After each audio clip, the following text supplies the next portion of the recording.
টেবিলে খাবার দেওয়া হয়েছে, খেতে চলো।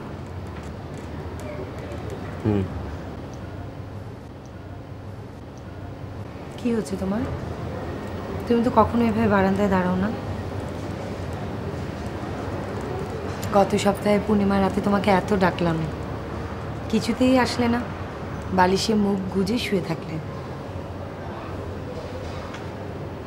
তুমি খেতে যাও, আমার খেতে ইচ্ছে করছে না।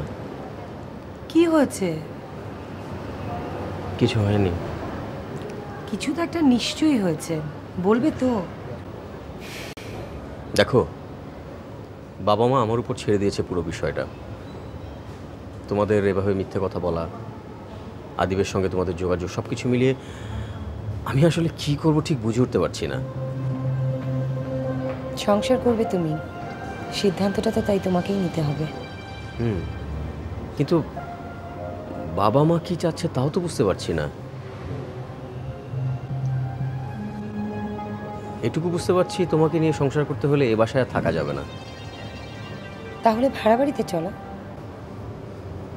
বলা যত সহজ, কাজটা করা কিন্তু খুবই মুশকিল। ভাড়ার টাকা, তারপর সংসার চালানো। আমিও তো চাকরি করছি, আমার টাকা দিয়ে বাড়ি ভাড়া হবে? আমি ভাবছি আগামী মাস থেকে তুমি চাকরি করবে না, এই কথা তোমাকে আমি বলে দেবো। মানে আমি চাকরি করব না? কেন? কেন, উত্তরটা তোমার নিশ্চয়ই জানা। আমি কিন্তু প্রথমে তোমাকে না করিনি, কিন্তু যখন দেখলাম বিষয়গুলো ভালোর দিকে যাচ্ছে না,